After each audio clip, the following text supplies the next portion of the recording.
He found a message on my phone late one night, and suddenly, everything between us changed. I wasn't cheating. I wasn't lying. I told him exactly what I did from the beginning. I get paid to cuddle people, men mostly. I sit with them, listen, hold them when they need it. It's quiet work, gentle, honest, and sometimes it's the only human connection they've had in months.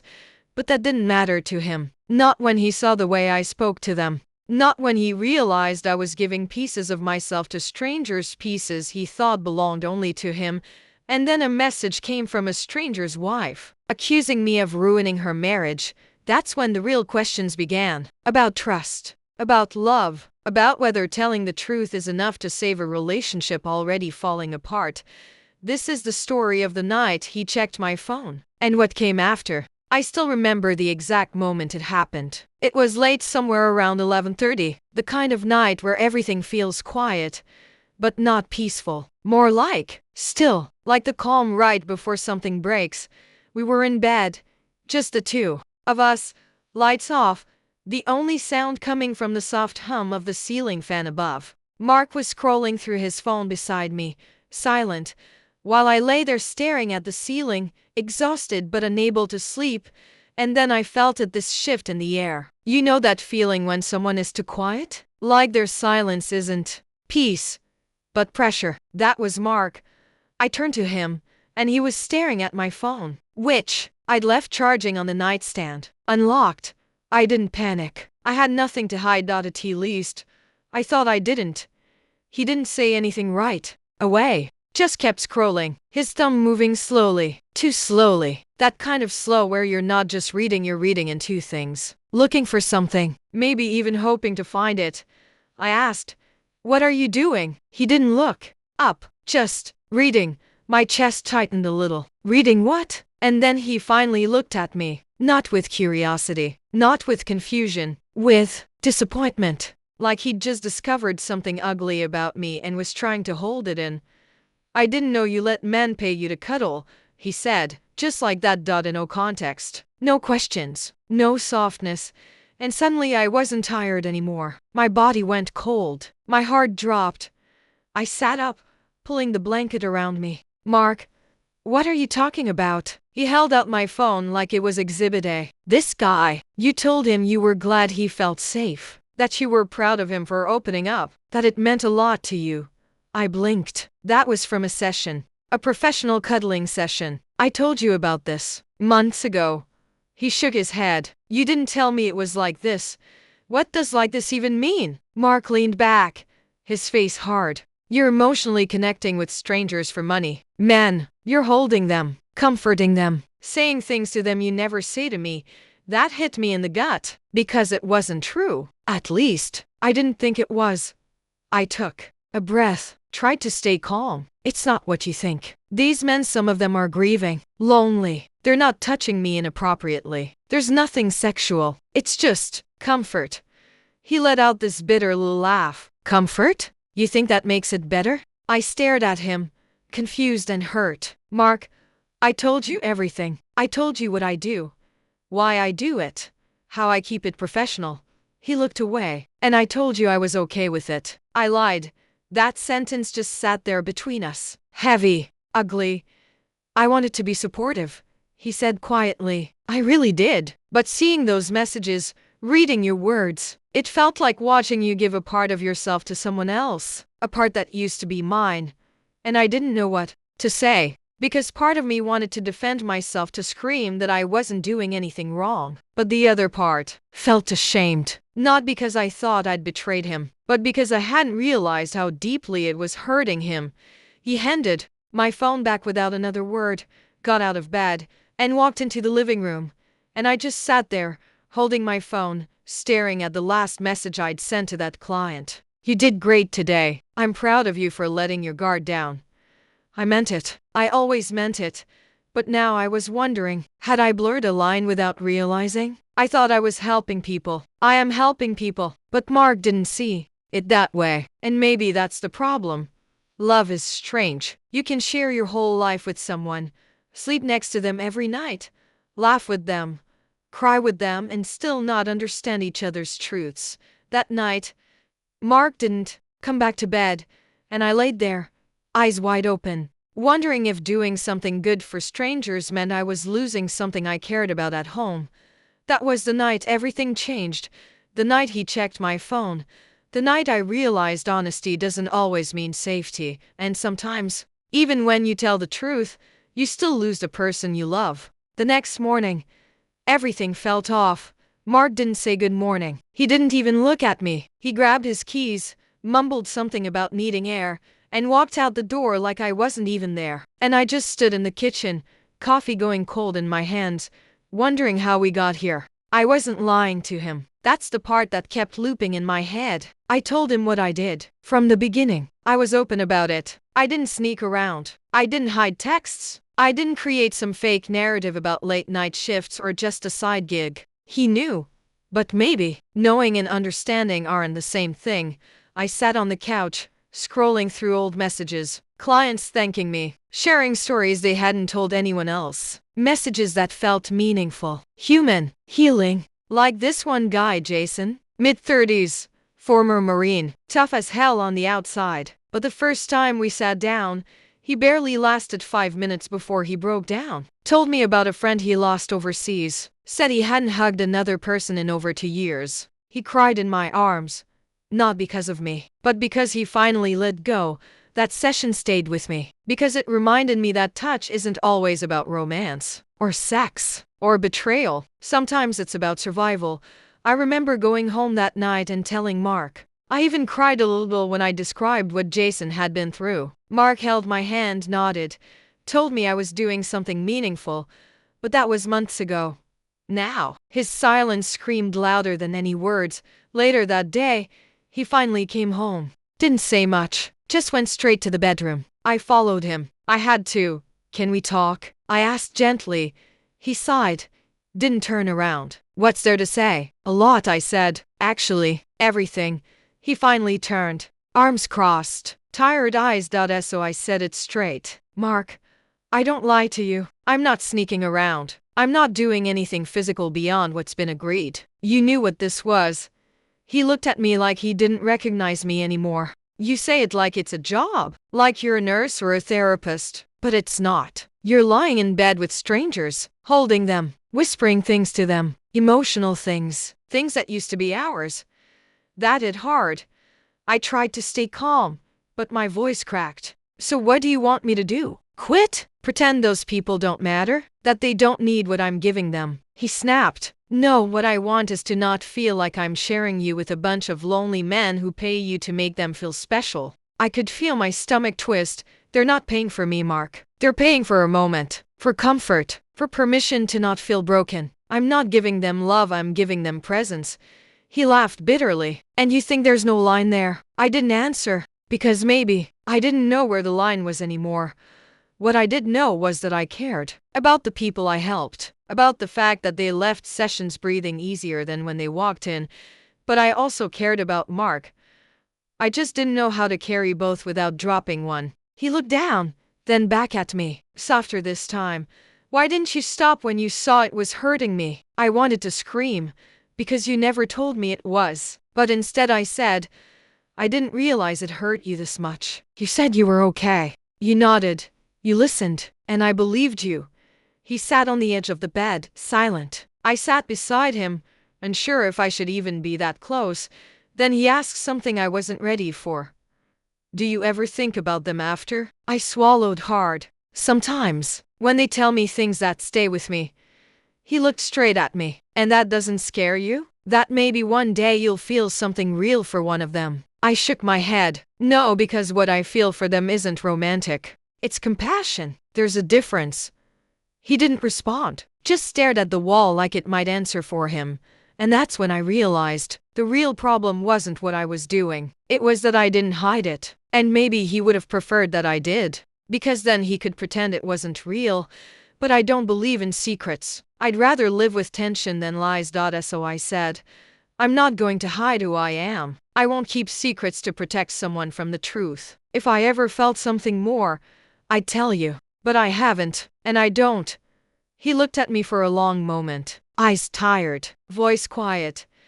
I just don't know if I can be okay with this.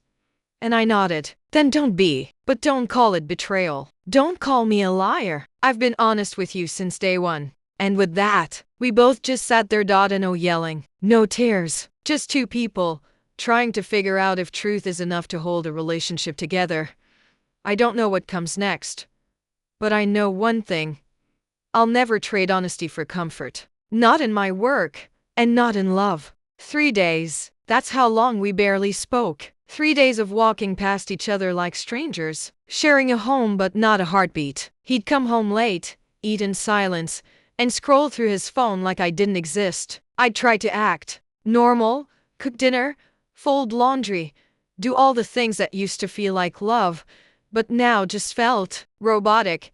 And then came the message. It was a Thursday. I was cleaning out my inbox, deleting spam and old client threads I didn't need anymore. That's when I saw it. A message from a new name, sent late the night before. No subject line, just a few lines of text. It read, "You don't know me, but my husband booked a session with you 2 weeks ago. He hasn't stopped talking about you since. I thought you should know that it's ruining my marriage." I just sat there, staring, rereading it, over and over again. My stomach dropped. My hands went cold. I felt like someone had poured ice water down my spine. My first thought was who? Which client? I scrolled back through my calendar. 2 weeks ago, there were 3 sessions. 2 of them were regulars. 1 was new. His name was Ben. And then I remembered. He was kind, polite, early 40s, wore a wedding ring but never mentioned his wife. We sat for an hour. He talked about work stress, how isolated he felt even at home. I listened. I offered a safe space. We barely even spoke by the end. He just sat there in silence, his eyes closed, breathing deeply like he hadn't in months. But I never crossed a line. Still, the words in that message echoed in my head. He hasn't stopped talking about you since. It's ruining my marriage. I closed my laptop and sat there, trying to process what just happened, what it meant, whether I should respond. Mark walked in while I was still sitting there, my face probably pale, eyes heavy. "You okay?" he asked. First real words he'd said to me in days. I looked up at him. "I just got a message from a client's wife." His whole body stiffened. "What did it say?" I swallowed hard. "She said I'm the reason her husband isn't showing up in their marriage anymore. That I ruined it."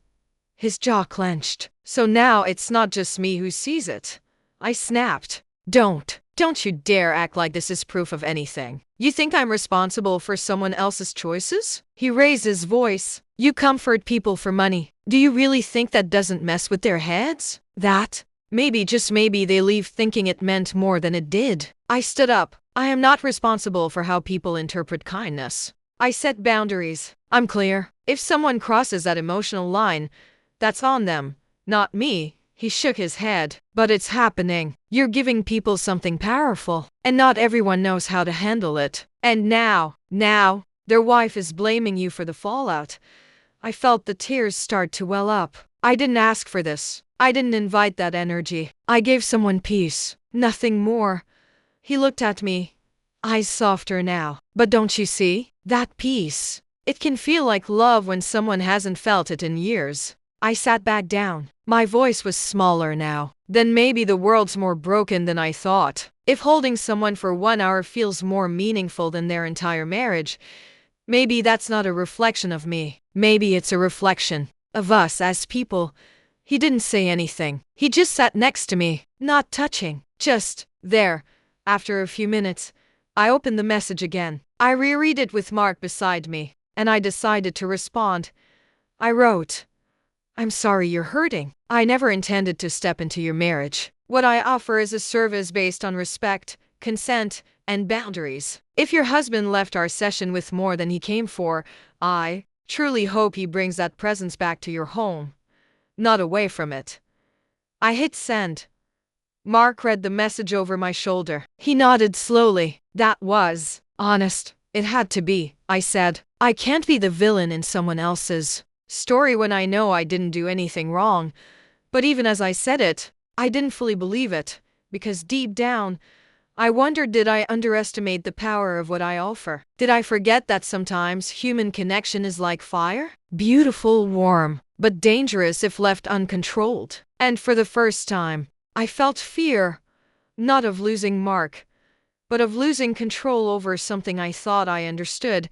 That message didn't just come from a stranger, it came as a warning. And I wasn't sure what would happen next. It was around midnight when it finally came out. Mark had been quiet all evening again, but not the kind of quiet that holds peace. It was the kind that builds tension in your chest, like waiting for a storm you know is coming. I was brushing my teeth, getting ready for bed, when he leaned in the bathroom doorway. He looked tired, more emotionally drained than physically. And I knew this wasn't going to be a small conversation. He just said, "We need to talk." My stomach turned. I dried my face and followed him to the living room. The air felt heavy, like we were both about to cross a line we couldn't come back from. He sat down and looked at me, not cold, not angry, just broken. "I've been trying to be okay with all of this," he said. "The sessions, the messages, the idea of you holding other men. I told myself it's just a job, that it's not personal. But that message from that woman, it cracked something open in me, and I can't ignore it anymore." I stayed quiet, letting him speak, because I could feel this wasn't about logic. This was about pain. He took a breath and looked me straight in the eye. "You gave what belonged to me." The words hit like a punch. I didn't even understand them at first. "I gave what?" I asked, confused, defensive. He swallowed. "The way you talk to them, the way you hold them, that warmth, that care. You used to give that to me. That was ours. It made me feel like I was safe in you, like I was the only one who had that part of you." I felt my chest ache. "But Mark, it's not the same. What I give to them isn't what I give to you. It never has been." He shook his head. "You don't get it. You think you're separating it, that there's this line between work and love. But from the outside, it all blurs. And honestly, I haven't felt like I was special to you in a long time." I wanted to speak. I wanted to say, "That's not true." But the lump in my throat wouldn't let me. He kept going.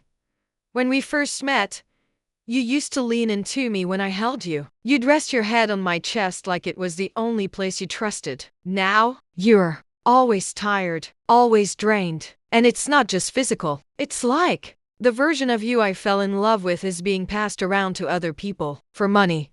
That stung deep. I whispered, "So I'm not allowed to give kindness to people who need it?" He shook his head. "That's not what I'm saying. I know your heart is good. I know you mean well. But you don't see how much of yourself you're giving away. And what's left for me? It feels like scraps." Tears welled up in my eyes, because I didn't want that. I never meant for it to be that way. "I never wanted to make you feel like second place," I said. "I thought you understood that. This was my way of helping, that this was a service, not a betrayal." His voice cracked. "But you don't help me anymore. You help everyone else. You pour into strangers, and I'm the one left trying to refill you at the end of the day." I had no words, because maybe he was right.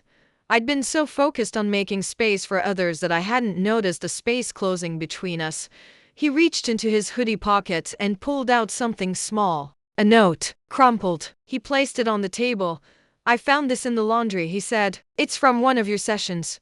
I picked it up. It was a thank you note. Simple, sweet. A few lines from a client who said the hour we spent together helped him sleep through the night for the first time in months. I remembered writing that down. He asked if he could give me a letter instead of saying it out loud. I said yes. Mark watched me as I read it. "Do you know how many times I've laid next to you in bed while you were fast asleep? And I couldn't say what I needed, because I didn't want to burden you after your sessions." That broke me. Because I didn't know. I didn't know he was holding it all in while I gave my energy to people who paid for it. I didn't know that being strong for others had made me weak. "At home, I miss you," he said. "I miss feeling like I'm the one you show up for." I reached for his hand, and for the first time in weeks, he didn't pull away. "I don't know how to fix this," I whispered, "but I don't want to lose you." He looked at me, eyes wet. "Then stop giving the best of you to people who won't be here tomorrow." And I just nodded, because I finally understood. This wasn't about jealousy or control. This was about value, about love, about wanting to feel like the one person who mattered most still mattered at all. I didn't quit the next day. I thought about it. I opened the app, hovered over the deactivate button, stared at my calendar full of names I barely knew, men who'd become shadows in this story without meaning to. And still, I didn't quit, not because I didn't care about Mark. I did. I still do. But something inside me whispered that walking away just to keep someone else comfortable wasn't the kind of love I believed in. And if I was going to stay in this relationship, it had to be with both feet planted in truth. Later that night, we sat at the kitchen table. No phones, no distractions, just us. He looked worn down. So did I. I started. I'm not here to defend myself anymore. I'm not here to convince you I'm right. I just want to tell you the truth. My whole truth. He nodded slowly, waiting. I took a breath. This job, it didn't start because I was trying to run from something. It started because I saw how lonely people were. I saw men who were told their whole lives that they had to be strong, silent, numb, and they weren't okay. Not even close. I paused. His eyes were fixed on me, and I realized, I continued, that sometimes the thing that saves you isn't therapy. It's not medicine. It's not advice. It's just another human being saying, I'm here. You're safe. You're not disgusting for needing to be held. His expression softened, but he said nothing. I went on. I never meant for that to bleed into our life. I didn't realize I was coming home with nothing left. I thought I was separating it, but I see now. I wasn't. I gave so much of myself away during the day. There wasn't enough of me left for you at night. Mark let out a quiet sigh. So what now? I looked at him, honest and steady. I'm going to change the way I work. Fewer sessions, more time to recharge. I'll set firmer emotional boundaries, not just with clients, but with myself. He raised an eyebrow. But you're not quitting. I shook my head gently. No, I'm not. Because the only way I know how to love anyone, my clients, you, myself, is with truth. And quitting just to ease your discomfort wouldn't be honest. Not to you, not to me. His jaw tightened slightly. So you're choosing the job over me? No, I said. I'm choosing not to lie about who I am. He looked away for a second, then back at me. That's hard to hear. I know, I whispered. It's hard to say. There was a long silence. And then he said, so where does that leave us? I didn't have a perfect answer, so I just told him the only thing I was sure of. It leaves us in the truth. It leaves us with a decision. Do we love each other enough to accept what's uncomfortable? Or do we let this break us? He didn't answer right away. He just sat there, looking like a man carrying something heavy. Finally, he said, I need time, not to forgive you. You didn't betray me, but to make peace with this version of you. The one who doesn't need my permission to be whole. That made my eyes well up. Because deep down, I knew. He understood. Maybe not fully, maybe not easily, but he was trying. And that mattered more than anything. We didn't hug. We didn't kiss. We just sat there, two people in the middle of the hardest kind of love. The kind where you tell the truth even when it hurts, even when it risks everything. The next morning, he was still there. He made coffee. Didn't say much, but he asked how I slept, and somehow, that small question felt like 1,000 steps forward. Since then, things haven't been perfect. We still have hard conversations. He still gets quiet when I talk about work. I still catch myself over-explaining, trying to make sure he knows I'm safe. We're safe. But we're trying. With honesty, with boundaries, with grace, and more than anything, with respect. I've learned that love without truth isn't love. It's performance, and comfort without honesty, that's just silence in disguise. So yes, I chose honesty over comfort, and in doing that, maybe I gave us both a chance to love each other fully, without pretending, without shrinking, just real, messy, unfiltered, the way love's supposed to be.